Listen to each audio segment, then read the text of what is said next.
love that intro because it just means I'm not going to do well, right? So I'm really excited to start this series with you guys. I ended the last series and I get to start this one. I'm excited and I'm a little bit afraid, okay? So the reason why I'm excited is because you get to hear different pastors throughout this series. I'm Pastor Corey. I'm a bench player. And you get to hear different pastors through this series. And for every pastor that you hear, you're going to hear a little bit different take on failure. Because failure really is dependent, and how you see it is dependent on personality, how you were raised, all the baggage that you have that comes with you. So each of these pastors are going to see failure just a little bit differently. So that's exciting because you get to see different things. You're also going to see one universal thing, and that is God's response to failure. Okay, so this is going to be really exciting for you guys. And I'm a little bit scared because this is going to be really hard for some of you. Failure is not something that we like to talk about. Failure is not something that we live in a space with failure very well. And that is because of our culture.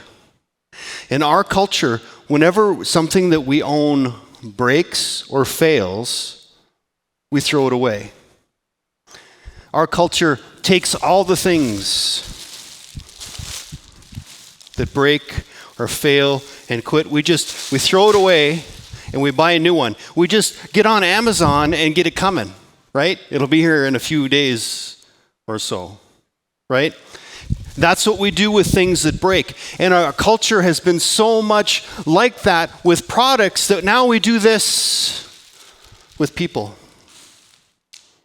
And so when failure happens with people, we have a tendency to throw them away. But what is God's response?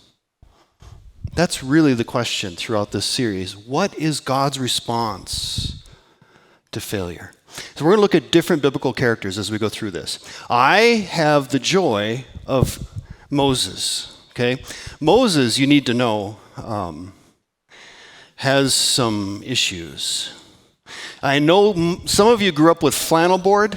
Story of Moses. You know what flannel board is, right? You know who you are, right? Flannel board. Yes, the church's technology.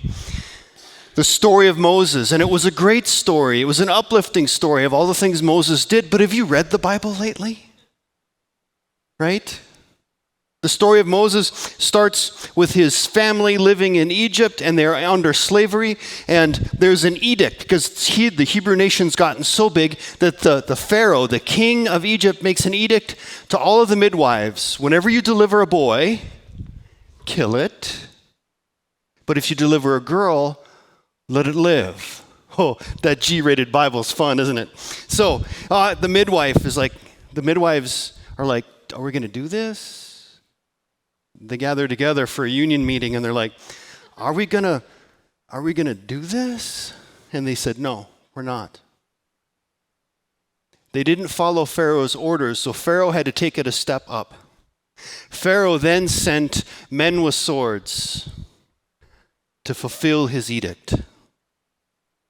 And so they went from village to village, fulfilling the edict of the Pharaoh, killing all the male children. There was a family in one of these villages that had a male child, and they hid him as long as they could until the men with swords started coming.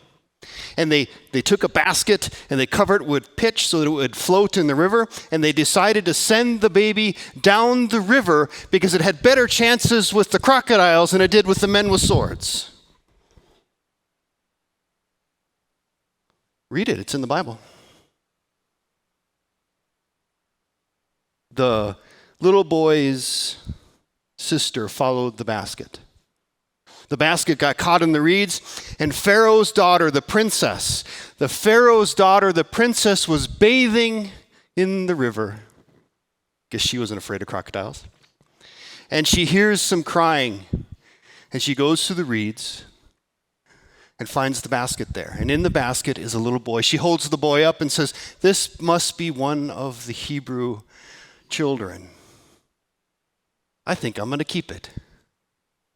Now, some of you had kids who came home with a puppy. Can I keep it? With a little kitty. Oh, can I keep the little kitty? You know, my favorite is George, the bunny rabbit. Oh, little rabbit. Can I keep the rabbit?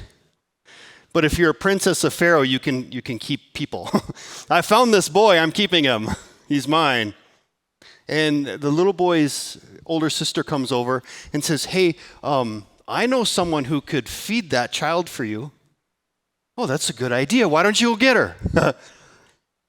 And so the sister went and got Moses' mother to feed him and take care of him.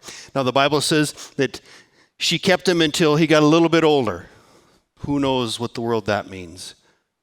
But at some point, Moses went to the palace to live in the palace. What a weird situation to grow up in. Moses, his family, his blood, his ancestry are the slaves of the Egyptians. And he lives in the palace of the Pharaoh, the adopted son of the princess. What a weird deal that must be. So human nature hasn't changed a whole lot through the years. Do you think Moses was bullied? Is right. Is right. I don't think Moses had a really good time of it growing up in his adult years in the palace. As we read on in the scripture, the Bible tells us that Moses was out one day walking in the city, and he was living this life of being in the palace, but yet being a part of these slaves. And he sees a guard beating up some of the Hebrews. And he gets angry. Now, Moses has anger issues. His anger issues are so great that he is violent. Because what does Moses do? He sees this happening. He looks around. Yeah, there's nobody looking. And then he kills the guard. Again, that rated G Bible for us. He kills the guard. That's not on your flannel graph, was it? He kills the guard, and he buries the body in the sand. It'll be on Columbo next week. Some of you are too young to know who Columbo is, but I think Kermit knows who Columbo is. He's old enough. And anyway, so he buries the body. He buries the body, and he thinks he's gotten away with it. But the very next day, he's out walking around, and he thinks he's gotten away with it, and he sees two of his fellow brothers, his fellow Hebrew nation people, fighting, and he gets in the middle, because that's the kind of guy he is. He's going to get in the middle. He's like, hey, guys, break it up. Break it up. And the two step back, and they're like, whoa, hey, you're that guy. Yeah, you're Moses. Are you going to kill us? And Moses realized that what he thought he could keep secret is now out in the open. Moses failed. Moses is now labeled a murderer. Now he has a choice here, like choices that you guys have. I said that failure, how we respond to failure depends on personality, the baggage, and the things, how we grew up. So you could stay, Moses could have stayed and toughed it out. See what would happen. What were the consequences going to be? Moses could have paid the guys off and said, hey, take some money and don't mention this to anybody, okay? But Moses chose something else that maybe you would have done. Moses ran. Now, some of you are prone to running. And that's part of who you are. That's the choice Moses did. In the middle of Moses' failure, he ran. He goes out to the desert. He meets a family, and he marries one of the daughters, and he starts to go out and spend his time in the fields. A lot of the time in the fields. This is where failure gets interesting. Because that time that he spends out in the field, he ran away from his failure. He ran away from Pharaoh. He ran away from his people. And so he's out in the desert, and he's just got goats and sheep who don't care that he's a murderer. So he likes to spend time with them. But Moses is still stuck because what I call the tapes in his head continue to roll. Moses rolls through the scenario again. He watches it happen over and over again. He even imagines a time where it came out differently. But that tape continues to roll through his head. I am a murderer, and there's no getting away from that. He took a life. In our lives, when we deal with failure, those tapes can run rampant. Now, we may not hear the words, I'm a murderer, but we hear the words, I'm a failure. I have done this wrong. I have failed in this area. I am a failure. And those tapes, no matter how often we try to rewrite the script, continue to play over and over until they become soul-crushing. They can be chains that strap around each arm and pull us down till our shoulders sag and life seems unbearable. That's what failure can do to us as humans.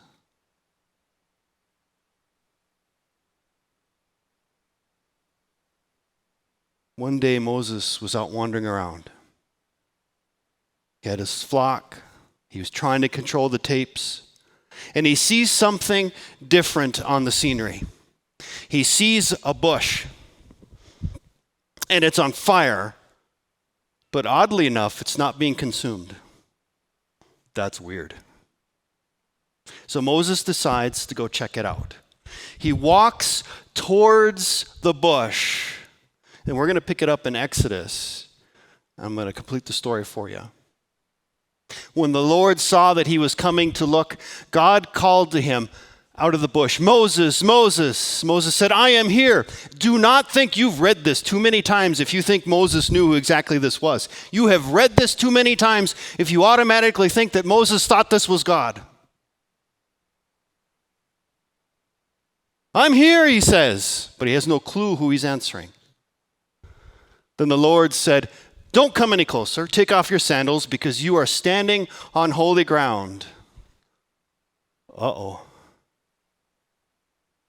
Moses can't be thinking that this is good. He continued, I am the God of your father, Abraham. Abraham's God, Isaac's God, and Jacob's God. Moses hid his face because he was afraid to look. All of a sudden he realized that he is standing in the presence of the very one he was running from.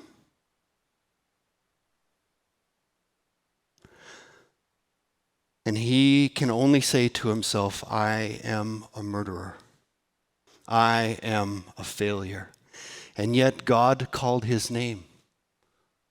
And yet God has called him into this place. And yet God has told him to take his shoes off. You're standing on sacred ground. Come in. Then the Lord said, I've clearly seen my people oppressed in Egypt. I've heard their cry of injustice because of their slave masters. I know about their pain. So get going. I'm sending you to Pharaoh to bring the people, the Israelites, out of Egypt. Moses, who had spent all that time in the field dealing with those tapes in his head of his failure, he hears his name being called. He steps onto holy ground, and then miraculously God reshapes him, reforms him, takes the shattered pieces of his life and molds it back together into something different, something whole. Now, our culture may believe in this, but not every culture does. There is a Japanese culture called kintsugi. Kintsugi doesn't believe in garbage bags. Kintsugi believes that when something is broken, when an everyday object that is used over and over again is broken, you put it back together, celebrating the cracks. It is molded together with gold, bronze, silver, platinum, because those cracks make it special and valuable. This is how God sees our failures. He wants us to step back into holy ground, to take our shoes off so that He can remold us. His love and His grace and His peace goes between the cracks, takes the shattered pieces of our lives and remakes it into something new.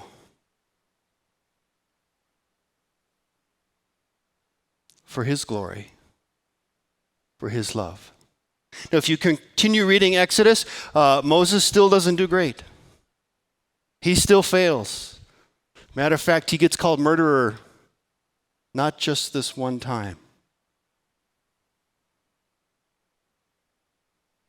But this is how God sees our failures and wishes to bring wholeness to our lives. And the best way that we celebrate this is through communion. Because God Himself chose to come to earth, chose to die, chose to take the path in order to bring wholeness and healing to our shattered, broken lives, to erase the tapes in our head and to rewrite them with something new, something whole, something full of His love and His grace.